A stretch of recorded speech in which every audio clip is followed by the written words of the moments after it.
নমস্কার বন্ধুরা, সবাই কেমন আছো? আশা করছি সবাই খুব ভালো আছো। কিচেন অফ দেবশ্রী নতুন একটি রেসিপি ব্লগে তোমাদের সবাইকে স্বাগত জানাচ্ছি। আজকে কিন্তু আমার কিচেনে রান্না করছি আমি একদম বাঙালিদের, যেটা পাতি বাঙালিদের একদম লোভনীয়, সেটা হচ্ছে কচু শাক, তাও আবার চিংড়ি মাছ দিয়ে। কচু শাক কিন্তু আমরা সবাই ভীষণ ভালোবাসি। তো দেখো, এই দেখো কচু শাকটার আমি সাইজটা দেখাচ্ছি তোমাদের। এই দেখো কত বড় এটা, সাইজটা আমি তোমাদের দেখালাম। এই যে এটা হচ্ছে কচু শাক, যারা চেনো না তারা দেখে নাও। তো দেখো, এই যে গোড়াটাকে ফেলে দিয়েছি, গোড়া যে কচু মতো অংশটা থাকে সেটাকে ফেলে দিয়ে বাকিটুকু এরকম টুকরো টুকরো করে কেটে কিন্তু ভালো করে এটাকে সিদ্ধ করে নিয়েছি। তো দেখো, সিদ্ধ করার পরে না এক একটা কচু আছে গলে যায়, আর এক একটা কিন্তু এরকম হয়ে থাকে। তো দেখো, এটা কিন্তু পুরোপুরি একদম গলেনি, এক একটা কচু দেখবে এরকম হয়ে থাকে। তো দেখো, এইরকমইভাবে এটা সিদ্ধ করে নিয়েছি বেশ ভালো করে করে জল টল ফেলে। এই দেখো, স্ট্রেনার করে এটা কিন্তু স্ট্রেন করে নিয়েছি। এখনও কিন্তু তার মধ্যে বসিয়েছি, যতটুকু জল থাকবে আর কি পড়ে যাবে আর কি থালার মধ্যে, তো সেই জন্য আর কি আর এমনি বার করিনি। তো দেখো কি কি নিয়েছি এখানে রান্না করতে লাগবে। এখানে লঙ্কা, কাঁচা লঙ্কা নিয়েছি, একটা বড় সাইজের পেঁয়াজ নিয়েছি, চিনি, নুন, হলুদ আর হচ্ছে জিরের গুঁড়ো। এই হচ্ছে রান্নার এর মশলা, আর কোনো অন্য মশলা দেবো না। আর এখানে দেখো চিংড়ি মাছটাই দেখো, মাঝখান থেকে যে কালো নোংরাটা থাকে সেটা কিন্তু পরিষ্কার করে ধুয়ে দিয়ে, মানে একদম পরিষ্কার করে কিন্তু কেটে ধুয়ে নিয়েছি। ব্যাস, এই হচ্ছে চিংড়ি মাছ। তো এই সাইজের চিংড়ি মাছ দিয়েই কিন্তু কচু শাক বেশ মোটামুটি ভালো লাগে, একদম খুব ছোটো নয় আবার খুব বড় নয়। তো চলো রান্নাটা শুরু করা যাক। তো দেখো, কড়াইয়ের মধ্যে দিয়ে দেবো হচ্ছে সর্ষের তেল। সর্ষের তেলের মধ্যেই কিন্তু রান্নাটা করব। যদি তোমরা মনে করো তাহলে কিন্তু সাদা তেলের মধ্যে অবশ্যই করতে পারো, কিন্তু সর্ষের তেলের একটা টেস্ট অন্যরকমই হয়। আর সর্ষের তেলটা বলে সাদা তেলের থেকে কিন্তু ভালো, উপকারীও বেশি। সাদা তেলের থেকে সর্ষের তেলে কিন্তু রান্না করলে অনেক ভালো উপকার। তো দেখো, এই যে চিংড়ি মাছটা দিয়ে দিলাম, দিয়ে তার মধ্যে হলুদ দিলাম নুন, ব্যাস একদম পরিমাণ মতো অল্প অল্প করে নুন হলুদ দিয়ে দিলাম, দিয়ে কিন্তু ভালো করে কিন্তু চিংড়ি মাছটাকে দেখো ভেজে নিচ্ছি, একদম খুব সুন্দর করে ভেজে নেবো। চিংড়ি মাছ খোসা সমেতও রাখতে পারো, আবার খোসা ছাড়াতেও পারো। আমার কিন্তু এখানে অর্ধেকটা করে খোসা ছাড়ানোই আছে, মানে পরিষ্কার করার সময় না অর্ধেকটা করে কিন্তু দেখবে তোমার খোসা মানে উঠেই আসে একদম। তো দেখো, ভালো করে চিংড়ি মাছটা ভাজা হয়ে যাওয়ার পরে কিন্তু তুলে নিলাম, নেওয়ার সেই তেলের মধ্যেই কিন্তু দেখো দিয়ে দিলাম পেঁয়াজ। কেননা খুব বেশি পরিমাণ তেল দিইনি, যে পরিমাণে তেলে আর কি রান্নাটা করব ততটাই আর কি বুঝে দিয়েছিলাম।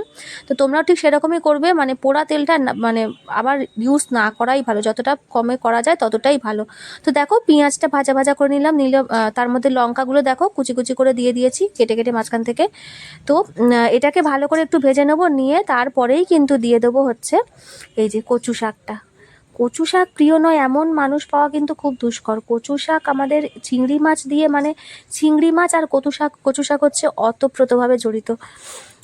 কচু শাক বললেই আমাদের কিন্তু চিংড়ি মাছের কথাটা আগে মনে আসবে। নিরামিষভাবেও কিন্তু অবশ্যই করা যায়। তো আজকে আমি চিংড়ি মাছ দিয়েই কিন্তু দেখাচ্ছি। আর চিংড়ি মাছ যে জিনিসে পড়বে সে জিনিসের স্বাদ তো একদম দ্বিগুণ হয়ে যায়। তো দেখো, যে নুন হলুদ দিয়ে তো আমি চিংড়ি মাছটা ভেজেছিলাম, বাকি নুন হলুদ চিনি জিরের গুঁড়ো এইগুলো কিন্তু পুরোটাই দিয়ে দিলাম, দিয়ে ভালো করে কিন্তু সবটার সাথে একসাথে মিক্স করে নেবো। যেহেতু জলটা পুরোপুরি ঝরে গেছে না, দেখো জল কিন্তু বেরোচ্ছে না। আর এটাকেও না একদম কিন্তু পুরোপুরি শুকনো করতে হবে, পুরোপুরি একদম শুকনো করতে হবে। দেখো, ভালোভাবে কিন্তু পুরো মশলাগুলো যেন কচু শাকের গায়ে মেখে যায়, ভালোভাবে কিন্তু নাড়িয়ে নাড়িয়ে মশলাগুলোকে মেখে দিচ্ছি আমি, মানে মাখিয়ে নিচ্ছি আর কি কচু শাকটার গায়ে।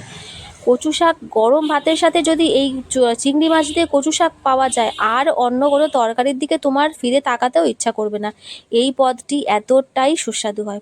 তো দেখো, ভেজে রাখা সমস্ত চিংড়ি মাছগুলোকে দিয়ে দিলাম, দিয়ে কিন্তু এই যে ভালো করে কিন্তু কচু শাকের সাথে এটাকে মিশিয়ে নিচ্ছি।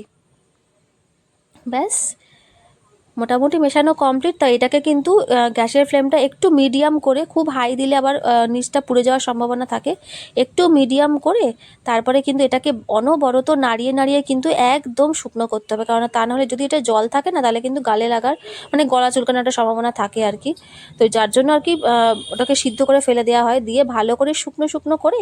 আর দেখো, নামিয়ে নিয়েছি আমার আজকের রেসিপি কচু শাক চিংড়ি মাছ দিয়ে। চিংড়ি মাছ দিয়ে কচু শাক রেসিপি আমার একদম রেডি। কেমন লাগলো ভিডিওটা অবশ্যই কিন্তু কমেন্ট করে জানিও। আর কারা কারা কচু শাক খেতে ভালোবাসো এরকম আমার মতো, সেটাও কিন্তু অবশ্যই কমেন্ট করে জানাবে। আর সবাইকে একটা অনুরোধ করব, কেউ কিন্তু স্প্যাম কমেন্ট করো না। অনেক অনেক রকম স্প্যাম কমেন্ট আসছে যে আমি এত নম্বর বন্ধু হলাম, তুমি আমার পরিবারে এসো, এগুলো কিন্তু স্প্যাম কমেন্ট। তোমাদেরকে অনুরোধ করবো এরকম কমেন্ট করো না, আর এটার জন্য তোমাদের আইডিরও ক্ষতি হবে আর আমারও কিন্তু চ্যানেলের ক্ষতি হবে। তো সুতরাং এইরকম কমেন্ট করো না, একটা ছোট্ট সুন্দর কমেন্ট করে যাও, যাতে তোমার তোমার কমেন্ট ধরে আমি তোমার পরিবারে অবশ্যই চলে যাবো। এটা কিন্তু বলার কোনো মানে কোনো জায়গায় রাখে না, অবশ্যই তুমি আমার পরিবারে আসলে আমিও যাবো। তো অবশ্যই দেখো, তো আজকের রেসিপিটা কেমন লাগলো অবশ্যই কিন্তু কমেন্ট করে জানিও, ভালো লাগলে একটা লাইক করে দিও। সবাই খুব ভালো থেকো, সুস্থ থেকো, দেখা হচ্ছে পরের রেসিপিতে।